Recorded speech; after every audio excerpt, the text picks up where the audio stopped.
Donc bonjour à tous, je suis ravie de vous retrouver pour cette semaine du 25 mai.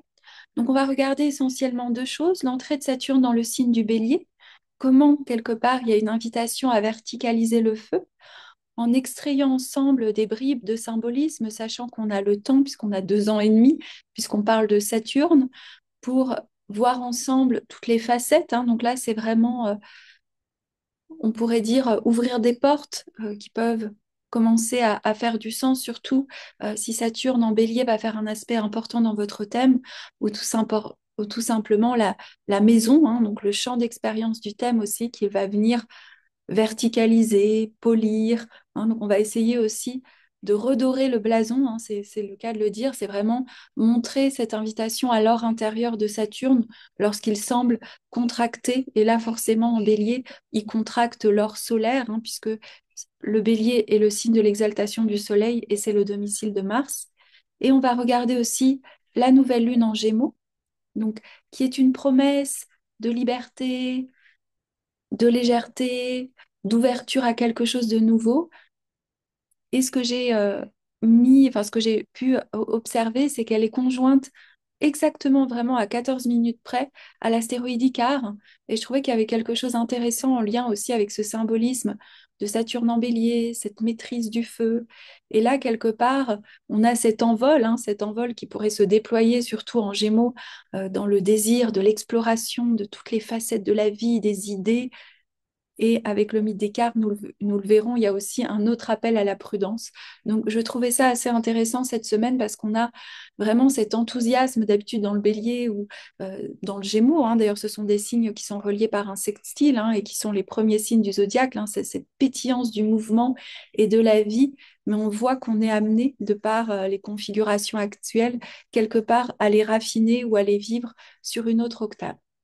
Donc, on va commencer par Saturne en bélier. Donc, quelque chose qui est toujours intéressant à faire et que je vous invite à faire, c'est, pour ceux en tout cas qui n'étaient pas trop jeunes, c'est de regarder ce qui se passait en 96 et 98 pour vous, hein, si vous avez des souvenirs, puisque c'est la dernière fois que Saturne était en bélier, ce qui veut dire aussi que les personnes qui sont nées dans les années 96 et 98 vont avoir leur retour de Saturne. Donc Saturne va rentrer en bélier le 25 mai 2025, donc dimanche, hein, je pense que je publierai cette vidéo dimanche. Il va ensuite revenir en poisson à la fin de l'année et rentrer définitivement en bélier le 14 février 2026. Donc pour essayer un petit peu de comprendre Saturne en bélier, on peut penser, on peut décortiquer en s'aidant de l'astrologie ancienne, d'astrologie hellénistique. Donc quelque chose qui est intéressant à observer, c'est que Saturne, il est dans ce qu'on appelle en chute dans le signe du bélier. Pourquoi? Parce qu'il est exalté dans le signe de la balance. Et Saturne a aussi son détriment, hein, ou son exil dans le signe du lion. Donc déjà, ça nous dit quelque chose si on reprend le Thema Mundi et les régences planétaires. Saturne et les signes de feu, hein, c'est pas vraiment l'endroit où Saturne se réjouit, pour ainsi dire. Pourquoi? Bah, vous pouvez le voir de cette manière-là. Le feu est souvent associé à l'intuition, à la source de vie, à la conscience individuelle, à la vitalité, hein. Et Saturne, avec son côté lié à la restriction, au manque, à la contraction, à l'inhibition de la spontanéité, forcément, en territoire de feu, il vient contracter quelque chose. Il vient, le disait Lise Green, alors je ne sais pas si c'est la bonne traduction, parce que le livre, je l'ai en espagnol, mais il vient constiper spirituellement, hein. Donc je suis désolée pour ma traduction. Et ce qu'on va essayer de voir, c'est comment cette contraction saturnienne dans le signe du bélier peut être une invitation, puisque Saturne, c'est le gardien du seuil. Je suis allée, je lisais des textes ce matin de Marcel Ficin. Alors pareil, moi des fois je le prononce Marcelo Ficino parce que je le lis dans d'autres langues, euh, qui va nous permettre aussi de comprendre. Il y a un cadeau dans Saturne, je sais qu'il n'est pas forcément facile à voir à première vue, c'est le cadeau de la profondeur, c'est le cadeau de l'expérience intérieure. Vous savez, c'est quand tout se contracte, on est obligé d'aller euh, j'allais dire, explorer des espaces en nous, hein. Et c'est vrai que Saturne en bélier, il peut provoquer, hein, surtout quand là au natal, une forme des fois de déconnexion de ce flou de la vie, l'impression qu'il y a une forme d'aridité psychique, qu'il y a quelque chose là où le bélier, c'est vraiment expérience du je suis, ce fluide de la vie, ce courage, cet enthousiasme, hein. Vous comprenez qu'avec Saturne, il y a tout de suite une restriction, une contraction, hein. Donc, il peut y avoir plusieurs façons, hein, de voir Saturne en bélier. Donc, si on reprend l'idée de contraction et de restriction, et puis après, forcément, comme toujours, je donne l'ombre et la lumière, ou en tout cas là où Saturne pourrait manifester une forme de difficulté, hein. Donc, dans le bélier, qui est ce signe, comme je vous le disais, du je suis, des débuts, des commencements, hein, vous avez d'ailleurs quelque chose d'intéressant à observer, c'est que Saturne, c'est le faucheur céleste, donc c'est celui de la fin, hein. Donc on est dans un signe qui exprime le début, le mouvement, l'initiation. Et là, vous avez Saturne qui vient faucher. Donc c'est intéressant parce que au niveau symbolique, on pourrait jouer et se dire, il va y avoir une exigence actuellement que les graines qu'on a envie d'initier dans la partie ou dans le territoire bélier du champ d'expérience de notre thème, ou en général même dans notre vie, on va devoir être sûr qu'on a fauché auparavant, c'est-à-dire que le sol est libre, on pourrait dire, de mémoire, hein, ou de schémas répétitifs, hein, pour pouvoir initier du nouveau. Et aussi, surtout, il y a cette exigence de maîtriser le feu, de maîtriser ces graines pour être sûr qu'elles vont respecter un ordre, respecter quelque chose de sacré, on pourrait dire aussi dans Saturne, respecter une forme de prudence, hein. Donc, on peut imaginer que Saturne en bélier, si le bélier, c'est le signe de l'élan vital, hein, pas forcément de la joie, hein, mais il peut y avoir quand même un élan vital qui nous parle de notre capacité à passer à l'action, d'initiative, de force, d'élan. Saturne, le grand mélancolique dans ce signe, peut provoquer aussi une forme d'inhibition de notre spontanéité qui pourrait nous donner une forme de frustration parce que justement nos élans ou notre élan vital est un petit peu contrarié. Il y a aussi une inhibition du flux de l'action, hein, pardon, le bélier est le domicile céleste de Mars, donc le guerrier solaire est un petit peu dans ce signe lorsqu'il rencontre, j'allais dire, lorsque Saturne est en bélier, toute notre capacité d'initiative, ou en tout cas de partir au quart de tour, peut devoir s'armer de patience ou en tout cas d'une certaine maîtrise, hein. Il y a aussi une autre dimension. Le bélier, c'est un signe aussi de confrontation. Et ça, c'est beaucoup Lise Green, hein. Je vous invite à lire son livre Saturne. Je crois qu'en français, la traduction serait un autre regard sur un ancien démon, hein. Donc ça vous dit tout de suite un petit peu, ça vous place le contexte. Elle explique que les gens, les natifs qui ont Saturne en bélier, soit peuvent vraiment être armés d'une volonté autoritaire, hein, et ça, je pense que on va pas manquer dans le collectif de figures, surtout qu'on a Neptune à côté, incarnant cet autoritarisme, cette sorte d'autoritaire guerrière qui veut combattre, et en plus Neptune vous donne ce côté fanatique, hein. Mais là, comme je vous le dis, moi je suis plus dans une approche intérieure, et je pense que la plupart d'entre nous qui écoutons ou qui partageons cet amour pour nous polir à l'intérieur et pour essayer quelque part d'élever notre être vers des lieux plus vertueux, hein, pour reprendre les anciens philosophes. On n'est pas forcément, comment dire, concerné par ces dérives autoritaires. Donc il peut y avoir l'autre excès de Saturne en bélier qui est au contraire justement la peur du combat, la peur de la compétitivité. Vous savez, Saturne, il vient aussi marquer parfois la peur du signe qu'il touche, hein. Et donc la peur du bélier, ça peut être la peur de cette impulsion vitale, de ce flux d'énergie euh, qui nous traverse, hein, ce feu créateur. On dit souvent que le feu du bélier, vous savez, c'est quand vous avez réussi à allumer votre feu, c'est vraiment ses premiers crépitements, c'est pas du tout un feu contrôlable, hein. Et du coup, une compensation de Saturne en bélier pourrait être j'ai tellement peur de ce feu que je le ravale, je le contrôle, je le maîtrise et je l'enfouis bien au fond de moi-même.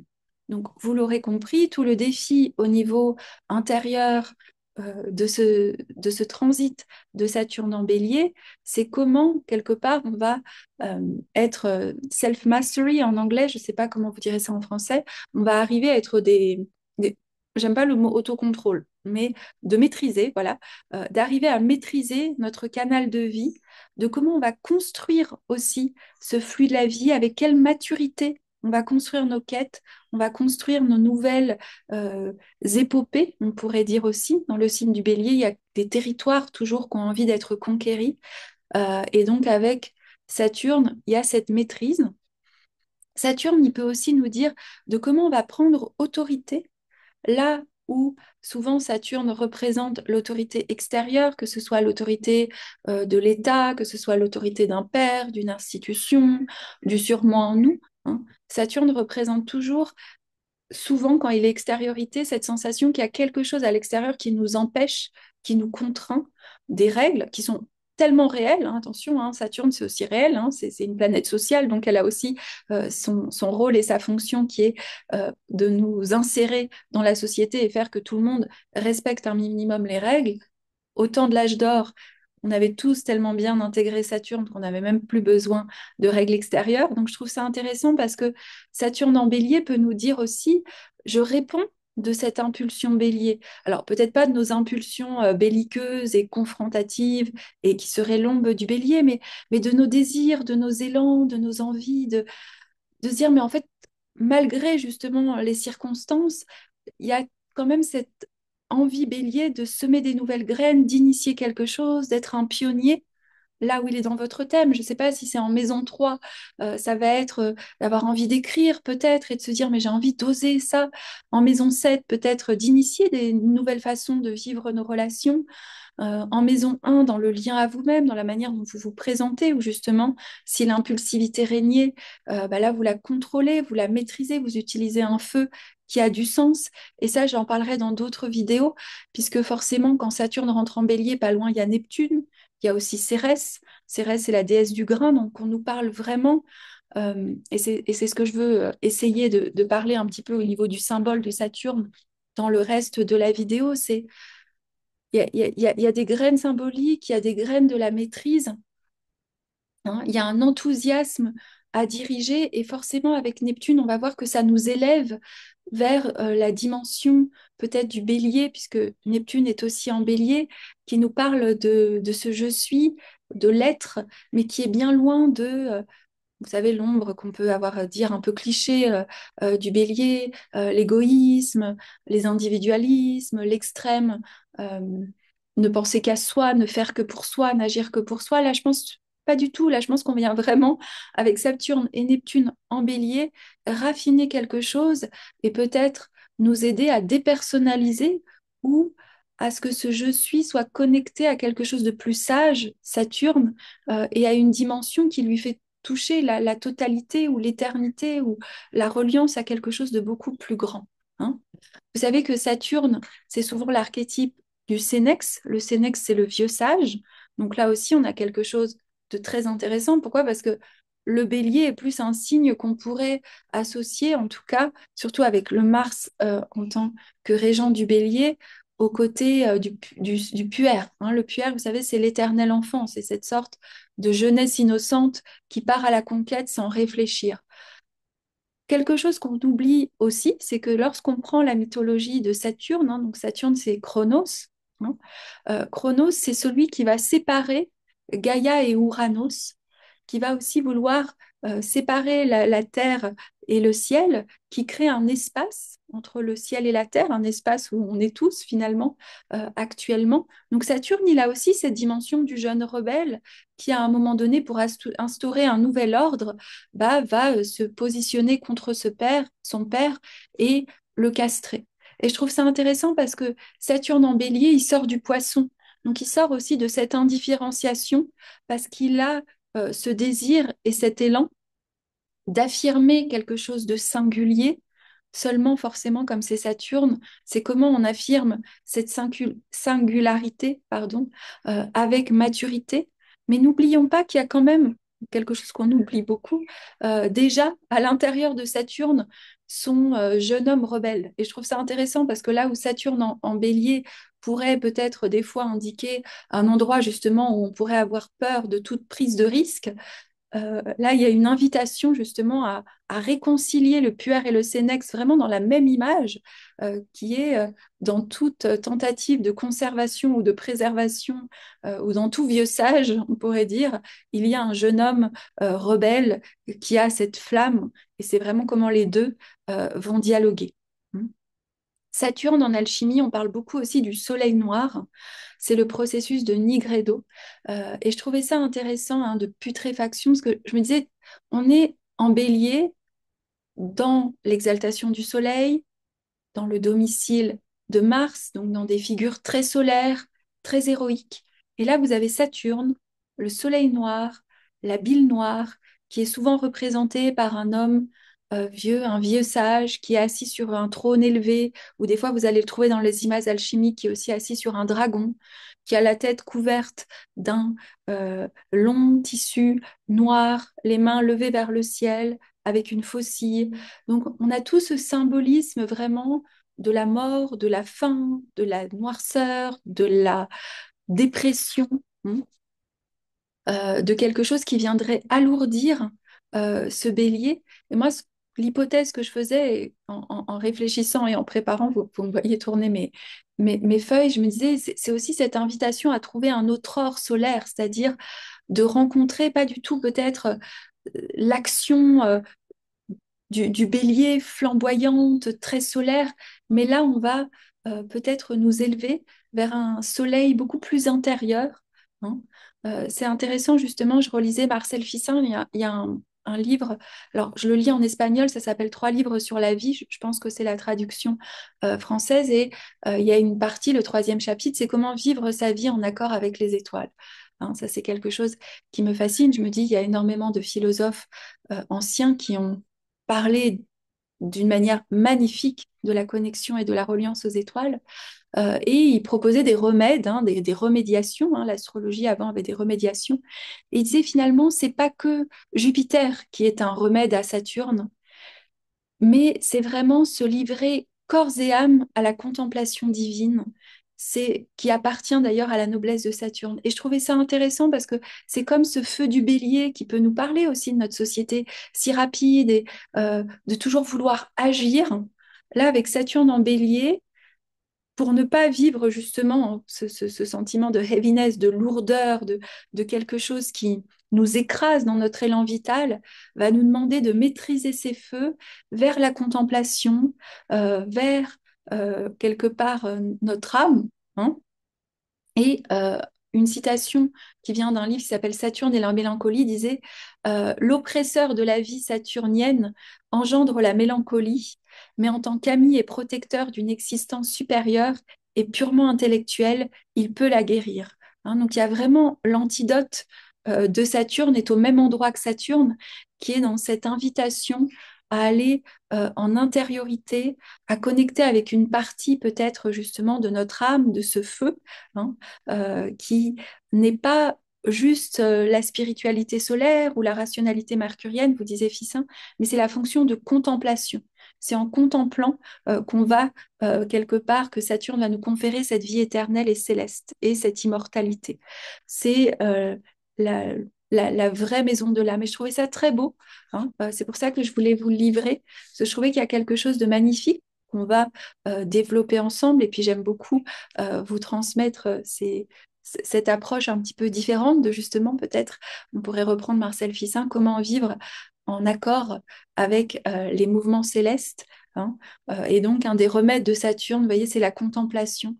Et je pense qu'avec Saturne en bélier et Neptune en bélier à côté, ça va être cette contemplation pour pouvoir passer à l'acte justement avec maturité, avec courage, ne pas oublier l'enfant rebelle en nous, hein, mais peut-être justement l'armée de patience pour que les nouvelles graines, surtout qu'il y a Cérès, qui est conjoint lorsque Neptune rentre en bélier, pardon, lorsque Saturne rentre en bélier. Des fois, je vois les symboles dans ma tête, donc je les traduis un petit peu trop vite. Donc voilà pour Saturne en Bélier.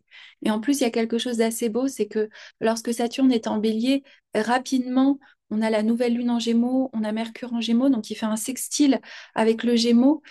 Et ça, je me rappelle plus où j'écoutais ça, mais tout de suite, lorsque Saturne en Bélier rentre et il parle avec une planète avec qui il est en alignement là par un sextile, il y a quelque chose qui va nous être raconté d'une manière, vous le comprenez, moins difficile que lorsque Saturne serait rentré en Bélier et peut-être aurait fait ce qui n'est pas possible puisque Pluton est en Verseau, mais aurait fait un aspect difficile à Pluton, hein. C'est une rentrée un petit peu plus douce. Et donc l'autre événement de cette semaine, qui est lié aussi à Saturne, hein, ils seront en sextile, un large sextile, c'est la nouvelle lune en Gémeaux. Donc la nouvelle lune est en Gémeaux, le régent de cette nouvelle lune est Mercure, qui est aussi en Gémeaux, hein. Donc la nouvelle lune a lieu à 6 degrés du Gémeaux. Mercure est à 2 degrés du Gémeaux. Mercure, lorsqu'il est en Gémeaux, est toujours protégé des rayons du Soleil. Pour la tradition, il est dans son propre chariot. Donc il y a vraiment cette force du fripon divin qui se déploie, hein. Donc dans la beauté, cette nouvelle lune, elle amène un petit peu de légèreté, hein, dans toute l'ambiance. Elle amène de la légèreté, elle amène de la compréhension, surtout que quelques jours après, hein, la lune a lieu le 27 mai, mais le 30 mai, on a le Casini, c'est-à-dire l'exacte conjonction, hein. Vous l'aurez compris, si Mercure est à 2 degrés du Gémeaux et la nouvelle lune est en Gémeaux à 6 degrés, Mercure ensuite, quelque part, fait sa conjonction exacte avec le Soleil. Donc là, c'est en lien avec la dernière rétrogradation de Mercure. Et euh, quelques jours auparavant, on a eu la conjonction Mercure-Uranus qui nous permet toujours c'était ce week-end, de comprendre des choses. Il y a des choses qu'on ne voyait pas, qui peuvent nous être révélées. Donc il y a vraiment euh, cette opportunité, j'allais dire, dans cette nouvelle lune, de voir les choses différemment, de raconter une nouvelle histoire. Ce que je trouvais intéressant au niveau du symbolisme, c'est qu'il y a la conjonction de la nouvelle lune à l'astéroïde Icare. Alors, moi, j'ai une fascination pour les astéroïdes, mais vraiment lorsque c'est très précis et justement pas pour aller dans l'ombre de ce qu'on a pu reprocher aux astéroïdes, qui serait de rajouter des éléments astrologiques et donc d'amplifier le mental et de faire croire que l'astrologie est juste mentale, alors que, vous l'aurez vu, elle a aussi vraiment une dimension, moi je trouve, qui ouvre à la contemplation et à la reliance de quelque chose de plus grand. Donc je vais peut-être vous raconter le mythe d'Icare, même si on le connaît, hein. Icare, c'est le fils de Dédale. Donc Dédale, c'est cet ingénieur très ingénieux qui a fabriqué le Minotaure, qui a fabriqué le labyrinthe ensuite pour y rester. Pardon, il n'a pas du tout fabriqué le Minotaure, mais il a permis à la reine Pasiphae de pouvoir vivre son amour un peu interdit avec un taureau, et de cet amour-là est né le Minotaure. Donc, c'est vraiment le règne de l'ingénuité, et je trouve, de l'ingéniosité, pardon, hein. Et je trouve ça intéressant parce qu'on est dans une lune en Gémeaux, et la beauté, en effet, du Gémeaux, c'est cette virtuosité du verbe, cette virtuosité mentale, cette capacité à relier les informations entre elles, cette flexibilité mercurielle qui est très adaptative et qui a aussi un désir de connaissance très spontané, très léger, qui n'en finit pas, on pourrait dire, hein. Je pense que toutes les personnes qui ont du Gémeaux ont ce besoin de comprendre et de tisser du sens entre eux. Donc, c'est intéressant parce que Icare est le fils de Dédale qui va symboliser quelque part cette virtuosité mentale. Donc, on est en nouvelle lune en Gémeaux avec justement une invitation à utiliser notre virtuosité mentale, c'est-à-dire d'avoir des idées, d'écrire, d'avoir des nouveaux projets, d'avoir des nouvelles relations, hein. Euh, et Dédale, parce qu'il est prisonnier, hein, par le roi Minos avec son fils Icare, va trouver une solution pour que son fils puisse sortir de cette prison, et il va lui fabriquer des ailes, mais les ailes sont en cire, hein. Euh, et donc, il dit à son fils, tu peux t'envoler, mais fais attention, ne va pas trop proche du soleil. En effet, parce que Hélios et la conscience solaire peut brûler. Ça, vous l'aurez, euh, enfin, vous le savez tous, hein. Et forcément, Icare, qui va représenter en nous cette impulsion illuminatrice. Vous savez, vous imaginez quand vous avez, ça me fait penser à Saturne en Bélier, quand on a été privés de liberté ou quand il y a quelque chose en nous qui nous limite et qu'on nous offre la solution à en sortir, on peut être enivré quelque part par les hauteurs. Et donc, c'est ce qui va se passer.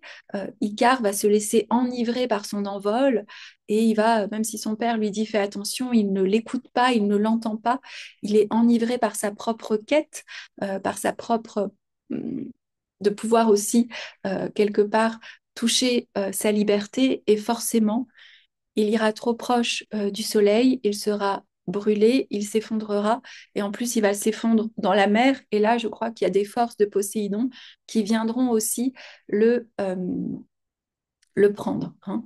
Donc c'est intéressant, je trouvais, alors même si c'est vrai qu'on pourrait associer Icare au signe de feu, mais là il y avait quelque chose d'intéressant avec le lien avec Saturne en bélier qui nous parlait aussi d'une forme de prudence dans nos exaltations solaires. Et là il y a vraiment une prudence aussi dans justement comment on va utiliser l'énergie mentale, d'autant plus qu'en juillet, on a Uranus qui arrive, hein, et sans direction claire, quelque part, sans écouter le sénex en nous, hein, le père, la sagesse de celui qui connaît les lois, et que les lois sont toujours celles de que s'approcher trop près de quelque chose ou que s'enivrer nous euh, quelque part, c'est pas qu'on est puni, mais si, en fait, dans la mythologie grecque, quand vous êtes enivré et vous allez vers l'ubris, vous êtes toujours puni. Donc, je trouvais que c'était intéressant parce que il y a cette impulsion du nouveau, mais il y a de la prudence. Donc, voilà pour cette semaine. Avec, je vous le répète, le Casimi qui peut nous éclairer sur cette nouvelle lune le 30 mai, j'allais dire le 30 avril, mais non, nous sommes en mai. Et je voulais aussi vous proposer, je vous avais parlé de l'atelier sur la synastrie. Je vais peut-être faire une vidéo pour la présenter demain, mais voilà, ce sera 3 séances ensemble de 2 heures pour un coût de 70 euros, hein, c'est ce que j'ai senti que vous pouvez payer en 2 fois, je pense, hein, en 2 fois, qui va vous permettre, alors pour ceux qui connaissent un petit peu moins l'astrologie, ce sera plus une manière de voir comment l'astrologie peut nous aider à tisser du sens dans nos relations affectives et nos relations amoureuses. Et pour ceux en plus qui ont déjà une pratique, vraiment comment on peut utiliser certains outils avec toujours cette perspective là vraiment très archétypale et très jungienne où on va parler de la projection, on va regarder quelles sont nos signatures mythologiques dans la première séance en lien avec l'amour, comment justement la rencontre avec l'autre peut les faire rejouer. Et à la fin, quand même, dans la troisième séance, on regardera comment on peut lire en astrologie le potentiel d'une relation, mais toujours aussi d'un point de vue archétypal, donc jamais prédictive dans le sens où l'astrologie est archétypalement prédictive, mais pas prédictive dans le sens d'enfermer dans une interprétation littérale du symbole. Je vous mets tous les détails dessous. Je préparerai, si je le sens peut-être, une autre petite vidéo. Je vous mettrai le lien et je reste disponible pour les séances. Peut-être aussi, si ça vous intéresse, lors de mon passage à Paris, fin juin, je crois que c'est vers le 25-26 juin, je vais mettre une liste s'il y a des personnes qui seraient intéressées pour voir aussi si je reste ou si je m'échappe de Paris en arrivant. Je vous souhaite à tous une belle semaine.